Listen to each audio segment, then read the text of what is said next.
quelques minutes, on va rester toujours dans cette lancée, la lutte contre l'impérialisme occidental. D'ailleurs, on l'assimile également à ce qui se passe du côté de Haïti, avec du moins ce qui nous revient lorsque cette actualité est traitée par les médias mainstream.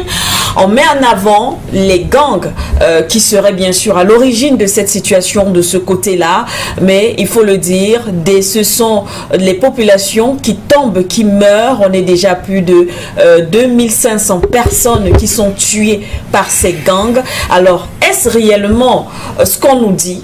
Est-ce la réalité? Qui sont ces personnes? Qui arment ces personnes? Aujourd'hui, on a l'impression qu'en Haïti, il n'y a plus de gouvernement, il n'y a plus d'État. Alors, à qui profite la situation du côté de Haïti? On sort par là, Dr Yom-Timba. Mais écoutez, je pense qu'en réalité, Haïti, c'est un message. Et nous, les Africains, devons être très lucides sur ce message-là. Oui. Haïti, c'est un message envoyé aux Africains depuis qu'ils ont commencé la contestation de façon absolument, qu'ils ont repris la deuxième révolution africaine.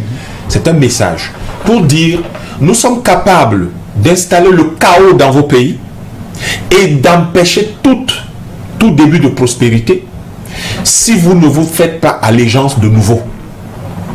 Parce que ce qui se passe à Haïti n'est pas du tout quelque chose qui est seulement le fait de dire que les Haïtiens seraient devenus fous. Oui. Pas du tout. Lorsque vous avez un pays dans lequel vous avez 3 millions d'enfants en situation de précarité, vous avez 5,2 millions de personnes qui n'arrivent pas du tout à avoir un repas par jour, vous avez seulement à la capitale Port-au-Prince près de 200 000 personnes qui ont fui la capitale. Et vous vous souvenez qu'il y a eu le tremblement de terre de 2004 qui a d'ailleurs ravagé le pays. Vous regardez tout cela, il y avait l'épidémie, je crois que c'était de choléra qui avait décimé pratiquement 5 à 10% de la population. Oui. Mais c'est quand même une chose curieuse que Haïti, c'est une île. Et de l'autre côté de la frontière, vous avez la République dominicaine qui est en paix, qui est prospère, alors que Haïti... curieux. C'est curieux, alors que Haïti a de l'or, a de l'uranium, a du diamant, a un certain nombre de matières premières, mais les seules mines qu'on trouve à Haïti sont des carrières de pierre. Un pays indépendant depuis 200 ans, qui a autant de ressources. Vous avez, toutes les forêts haïtiennes ont été totalement coupées. Mais de l'autre côté, c'est une ligne. De l'autre côté de la frontière, la République dominicaine est dans un état de conservation écologique excellent. En fait, on a fait le choix de punir Haïti. De dire, ok, ces Noirs-là, ils ont décidé d'être indépendants. Nous allons leur montrer qu'ils ne doivent pas être indépendants. Parce que l'impact, c'est quoi, Madame Tiquet? L'impact, c'est qu'on a vu Haïti devenir indépendant. Vous vous souvenez de Black Wall Street? On a vu Black Wall Street et on s'est dit, ah, décidément, c'est dangereux. Parce que si vous avez une république prospère aux portes des États-Unis, vous motivez les populations africaines américaines à se réorganiser beaucoup mieux. Et donc, vous leur dites, vous êtes capables d'arriver à ce niveau-là. Sauf que toute la rhétorique américaine, toute la propagande de guerre raciale, de guerre raciste contre les Noirs aux États-Unis et dans les autres pays d'Amérique du Sud qui ont des visées ou qui ont une politique d'exclusion des Noirs, c'est de dire vous êtes des incapables, vous ne pouvez pas y arriver. La seule chose dans laquelle vous pouvez exceller, c'est dans le sexe, c'est dans le banditisme et c'est l'incapacité totale à gérer votre pays. Sauf que la situation est laquelle?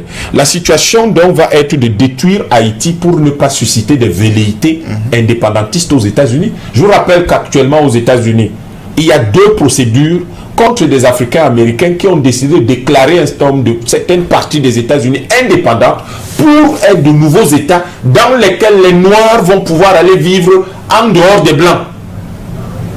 Sauf que, et vous voyez que tout cela, il faut prendre ça en considération. La chose que je voulais dire qui est intéressante, c'est la haute autorité de le haut conseil de transition qui existe. Depuis que le président Jouvenel est mort, vous savez qu'il n'y a pas d'État, il n'y a pas de chef d'État. Et donc il y a un haut conseil de transition qui demande l'aide de l'ONU. L'ONU a refusé de lui envoyer de l'aide. Parce qu'il n'y a aucun intérêt des États-Unis, de l'OTAN là-bas, que autre que d'installer le chaos qui est installé. Ils ont refusé. Le Kenya a proposé d'envoyer des soldats. C'est une chose intéressante, mais je pense qu'il faut faire autrement. Je pense qu'aujourd'hui, nous devons envoyer un message panafricaniste. C'est le moment de dire au monde que nous sommes un peuple. Malheureusement, nous n'avons pas de président panafricaniste. Et vous comprenez pourquoi, depuis quelque temps, nous vous disons qu'il nous faut 10 000 élus panafricanistes. Imaginez qu'il y avait 10 000 élus panafricanistes en Afrique. On aurait envoyé des soldats, des policiers, de l'aide humanitaire, on aurait envoyé des enseignants, on aurait tout fait pour sécuriser Haïti. Les Haïtiens nous regardent et ils se disent, mais nos frères, est-ce qu'ils ne voient pas ce qui se passe dans notre pays? Voilà pourquoi la puissance, la construction de la puissance et de la prospérité en Afrique est une chose qu'on ne veut pas. Et tout à l'heure, vous voyez que la France fait tout pour que le Niger retourne à l'âge de pierre. Alors que si le Niger se développe, le Niger peut donc soutenir Haïti. Les pays africains devaient s'organiser pour soutenir Haïti et le développement de l'Afrique est la condition de la libération et de la prospérité et de la sécurité de nos diasporas. Président Matomba, oui, je vais aller juste très rapidement pour dire qu'aujourd'hui, ce qui se passe à Haïti devrait être un exemple pour les pays comme le Niger, le Mali, le Burkina et puis la Guinée. Leur dire qu'ils n'ont pas à faire marche arrière.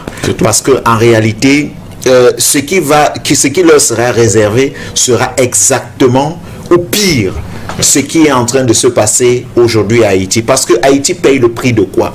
Haïti, il faut toujours le rappeler, Haïti est le premier pays au monde dans lequel les Noirs se sont levés pour se battre pour l'indépendance. Et ce pays-là, on a juré que ce pays ne se développera jamais. Il sera un pays qui servira d'exemple aux autres pays, n'est-ce pas, qui vont essayer de se libérer ou alors qui se sont libérés, mais ils verront ce que Haïti deviendra et ils comprendront qu'ils n'ont pas à aller plus loin que ça.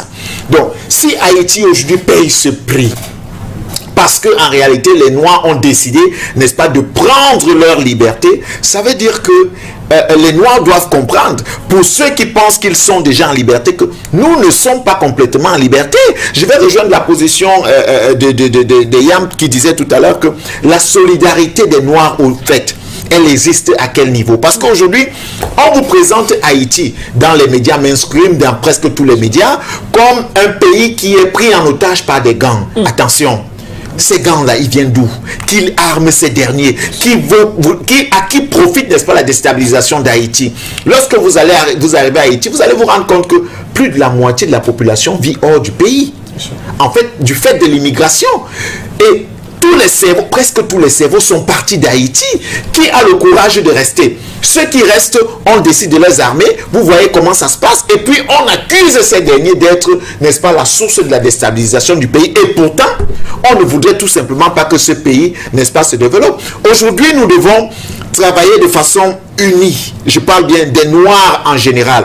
Parce que, allons même plus loin, Haïti doit être un territoire réclamé comme un territoire africain, comme la Guadeloupe, n'est-ce pas, la Martinique, tous ces pays-là. Parce que bien quand vous citez les autres pays, la Guadeloupe ou la Martinique comme étant, n'est-ce pas, des départements français, quand vous êtes à Paris ou à Monaco ou encore à Lyon, ben, vous allez en Martinique ou en Guadeloupe, le même niveau de développement n'y est pas. Le même traitement, n'est-ce pas, des personnes n'est pas pareil. Vous comprenez que là-bas, ce sont des Noirs. Et je pense qu'il y a d'ailleurs plusieurs mouvements indépendantistes de ce côté-là qui réclament une véritable indépendance. Et nous devons appuyer cela pour que cette indépendance se réalise et que les Noirs décident, n'est-ce pas, de créer un véritable État africain. Parce qu'on va beaucoup parler d'union, mais on peut commencer par l'union et arriver à la création d'un véritable État africain. Et vous verrez que personne ne pourra dire bonjour lorsqu'il sera le soir aux Noirs ou bonsoir lorsqu'il sera le jour. Vous verrez que si les Noirs aujourd'hui décident de parler d'une seule voix, vous verrez ce que deviendra le monde. Et c'est cette crainte-là qu'on voudrait empêcher et on utilise donc Haïti comme un exemple. Les pays aujourd'hui comme le Mali et autres doivent regarder ce qui se passe à Haïti et se dire si demain nous reculons un seul instant, nous payerons ce prix-là. Donc il est important de dire non seulement nous devons continuer la libération de l'Afrique, mais nous devons aller libérer ces autres pays et que les Noirs, n'est-ce pas, partout dans le monde puissent se développer. Mais c'est ça le panafricanisme, la solidarité du monde noir. Effectivement. Eh bien voilà donc, chers téléspectateurs, c'est ici aussi qu'on va mettre la clé sous le paillasson. C'est la fin de cette édition du Point sur l'actualité. Toutes nos excuses parce